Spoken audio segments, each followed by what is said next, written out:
Well, welcome to the Daily Brief on Metro Milwaukee's health and the economy, brought to you by the Medical College of Wisconsin and the Metropolitan Milwaukee Association of Commerce.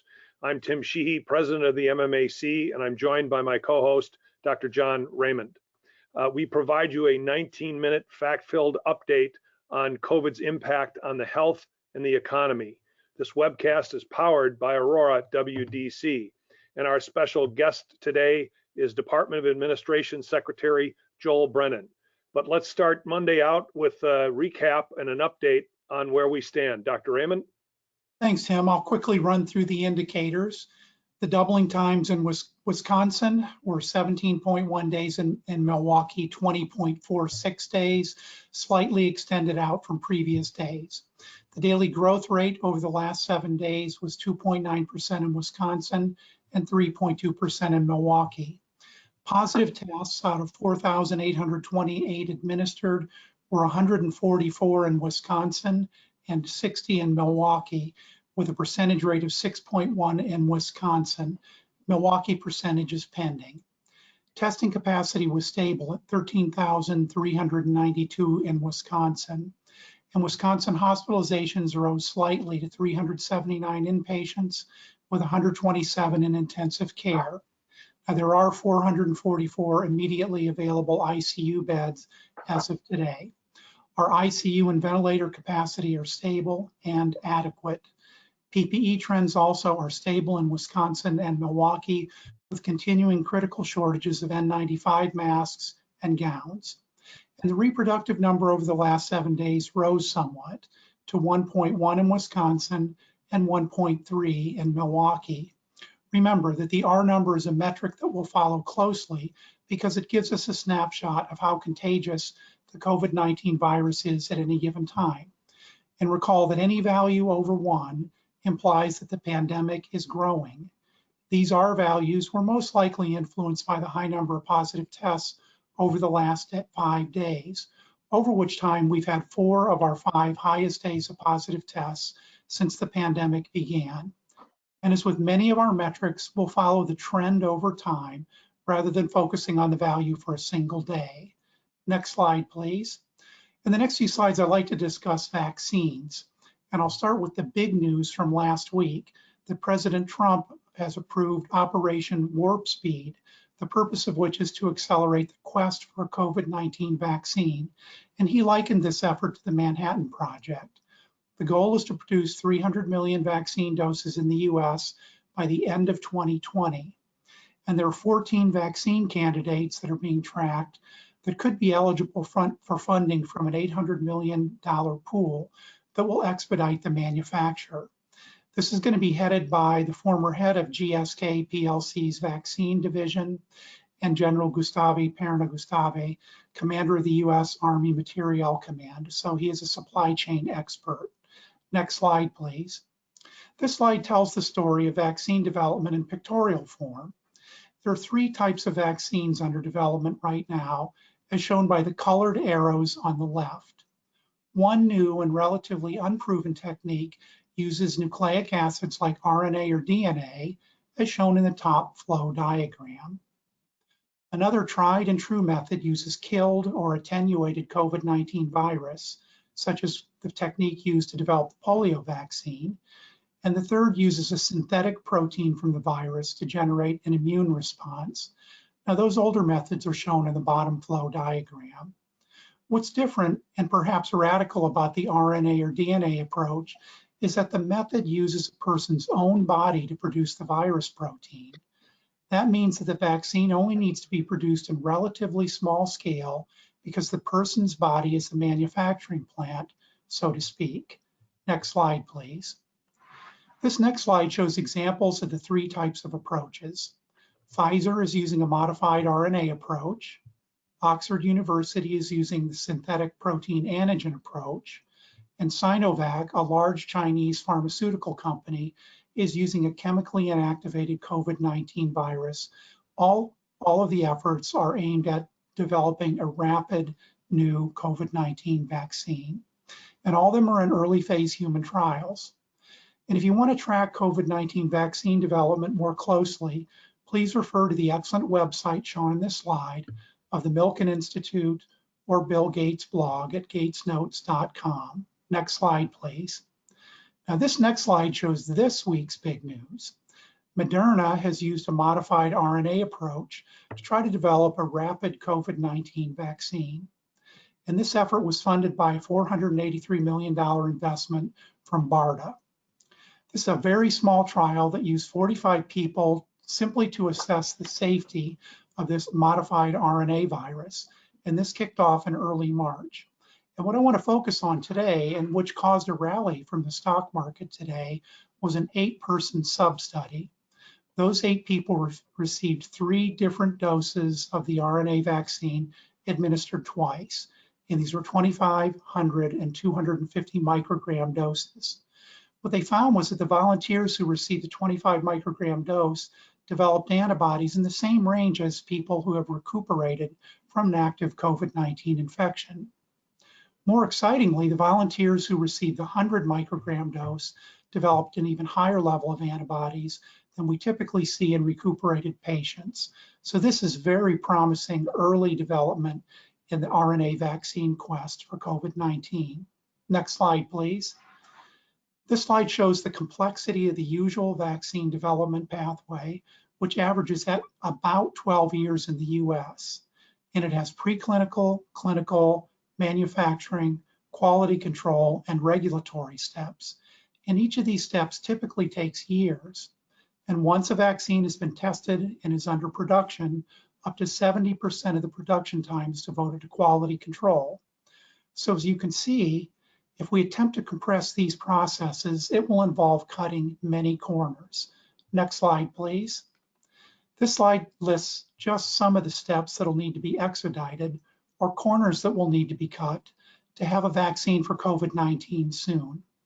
Now, the specifics don't matter for the purpose of this presentation, but I list them here simply to demonstrate the many moving parts of the vaccine development process that need to move at warp speed for us to have a vaccine that's distributed by the end of this year. Next slide, please. And this final slide is provided to you for future reference, and this presentation can be downloaded from the handout panel in the webinar. So I want to thank you for your attention and turn it back over to Tim. Thanks, Dr. Raymond. I've asked you this question in baseball terms before about what inning we're in with COVID-19. So let me ask you this question, and maybe a difficult one for you to answer. What inning are we in the development of a vaccine? It's a great question. We're probably still in the 2nd or 3rd inning, but we've got the bases loaded with nobody out. So in other words, a swing like this could really jumpstart the introduction of a vaccine, or we, in a sense, we could strike out. Yeah, I think all those are true, but this is really exciting. And Okay. What's most exciting about it is they really have been talking about these RNA vaccine methods for years, and this is the first really good proof in human beings that this concept could work. Wow, great. So I know you'll stick around with questions. And let me bring Joel Brennan back online here, the Secretary of the Department of Administration. And Joel, a number of questions for you, but let me start with one that kind of presages the discussion we're having in the private sector, and that is, as we kind of move through the crisis here, it now becomes a crisis of economic recovery. And as you're starting to put together the state's fiscal picture, what kind of challenges does that present? Well, really, Tim, I mean, this is something, the COVID-19 pandemic is something that has had impact on every business. As you point out, the state is a big employer. We have 35,000 employees at the state level. We have 35,000 at the UW. And so we're doing everything we can, much like the employers are in Milwaukee, of putting our employees at the center of what that return looks like. But more broadly, we're looking at how can we make this recovery be about the consumer as well. You have pointed out that, you know, GDP in Wisconsin has gone down. I think you noted like 30%, a very small percentage of that, 5% or so was due to the governor's safer at home and all of those things, much more driven by consumer demand. So we have to do, regardless of the timing of this, as things roll out, as the economy comes back, we need to make sure that we're doing everything we can to ensure that people feel confident and comfortable going back and doing some of those retail things that, and that's why we're doing things like what the governor announced today. And I hope maybe we'll chat a little bit about that too. Yeah, and one of the announcements today that I want you to talk about is putting $75 million towards helping small businesses recover in Wisconsin. How will that work? Well, you know, so there are about 140,000 businesses in Wisconsin that have less than 20 employees. So this program, $75 million that will be focused out of the Wisconsin Economic Development Corporation, that will provide immediate funding in $2,500 grants to up to about 30,000 of these companies.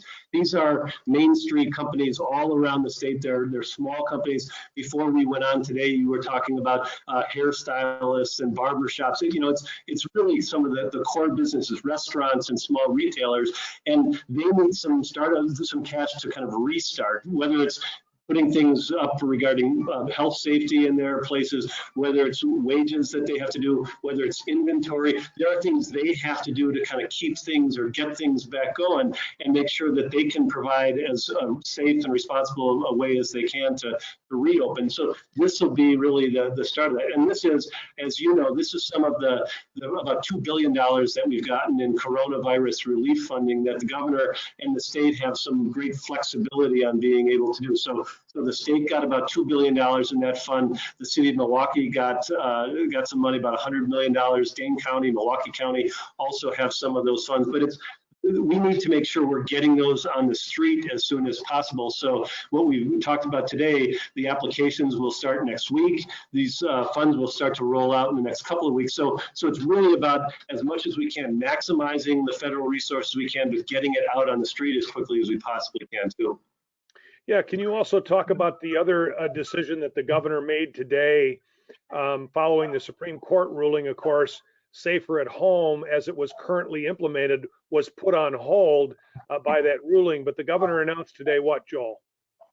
He announced that, so on Friday, we had taken the formal step of submitting a scope statement to the legislature about what these emergency rules would look like. Those were, as maybe it may have been predictable, but people have seen those were not well received by people in the legislature, by the legislative committee that would have oversight on this. And so we have pulled those back. There have been a number of people in the legislative leadership who have said now that there is no need for additional formal guidelines. There can be some quarrel about that, but at this point, there's really not a productive way for us to move forward on that. So we pulled those back. There are still going to be conversations with the legislative leadership about how we can move forward together. In what actually I think was a good sign over the weekend, the Department of Children and Families also announced today that they're going to be putting about another $50 million on the street for child care providers.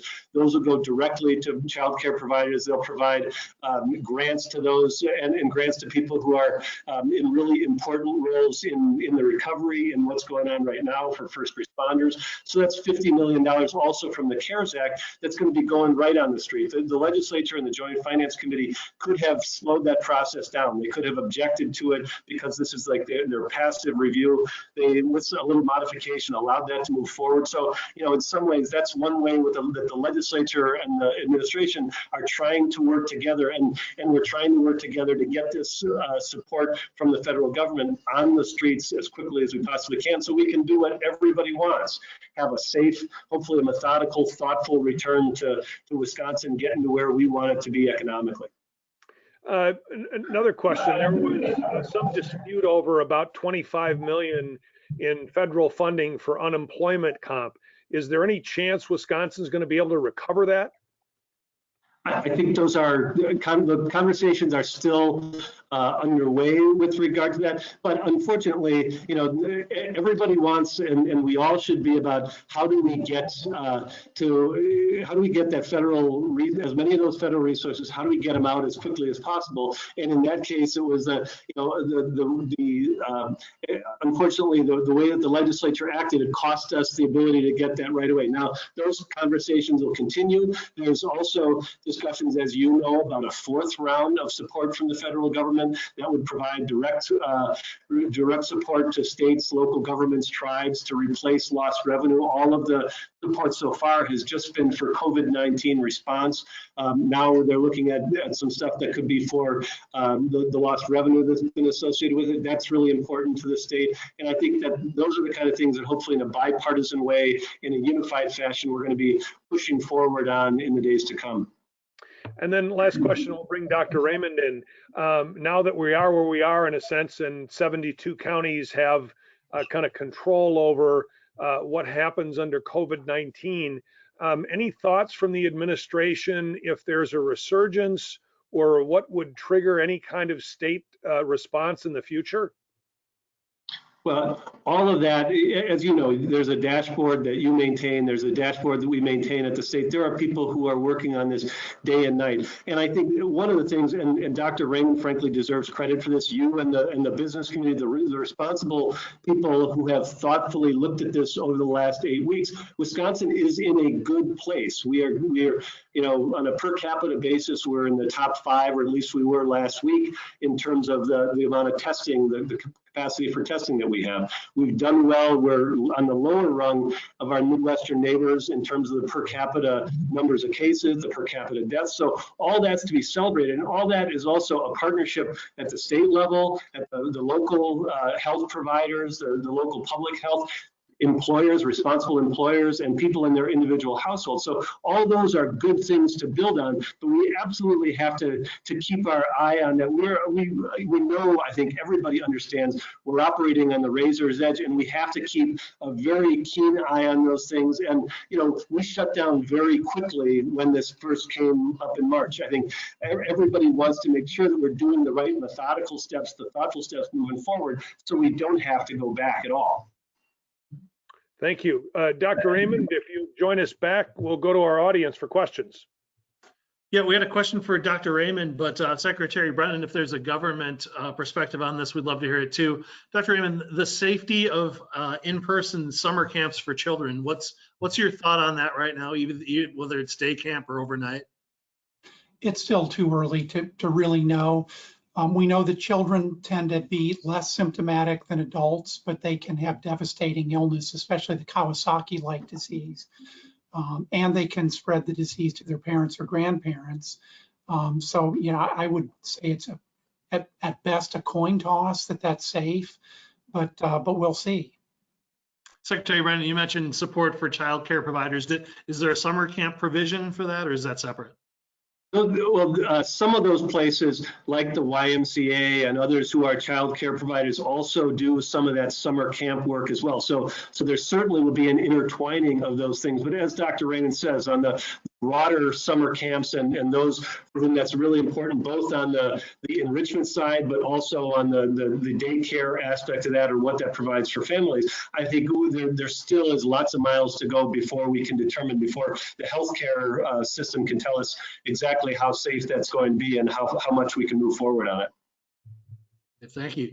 Tim, we had a question for you about whether, as businesses kind of spool up and look to rehire employees, hopefully, will they face a challenge in employees that either may have concerns about coming back because of their safety or because of the unemployment benefits that are out there? Well, I think certainly on both accounts. And as we've talked a number of times on this program, consumer confidence and employee confidence are going to drive the recovery. And so as we look to put together with the medical college a toolkit for employers that they can use to make sure that their employees are safe, their workplaces are safe, and they're dealing with their customers in a safe fashion, that'll certainly help. And unless something changes, the federally enhanced unemployment benefits run out at the end of July. That's certainly going to keep some folks sidelined. And then I think we're all going to prepare for the challenges of the economic recovery as those folks come back into the workforce, hopefully to find jobs that are still there for the vast majority of them. Dr. Raymond, we had a question about how the R number is calculated, and I wanted you to maybe revisit something I've heard you say before, is that a small change in the R number can actually be a big difference. Yeah, so this is the second time someone asked about the calculation. So I will bring it in as a handout on Wednesday so that people, it's a very complicated calculation. But basically, let's say that your R number is 1.25 and that the average time to spread an infection is a week. What that means is a person will, on average, cause 1.25 infections. And if you think about compounding interest over we'll say 4 periods of compounding interest would be 4 in a month, then that 1.25 number amplifies pretty quickly. So you really need it to be at or slightly below 1 if you want to keep the pandemic from growing. And finally, we did have a question about the MMAC toolkit for businesses, when that might be rolling out. Well, hopefully it's going to roll out tomorrow, and we'll join a number of other options out there, and included in that toolkit are going to be line of sight to WEDC's good set of good toolkit along with others. So thanks for the question, and stay tuned tomorrow where we'll talk about the toolkit and what it means for employers and creating safe and healthy workplaces. So with that, Dr. Raymond, again, thank you for joining us in the update. And Joel, really appreciate you taking time out of your busy schedule to join us, and hope to have you back in the future. Thanks a lot, Tim. Thanks, Tim. Thanks, Joel. Have a safe and healthy rest of your day. Thanks.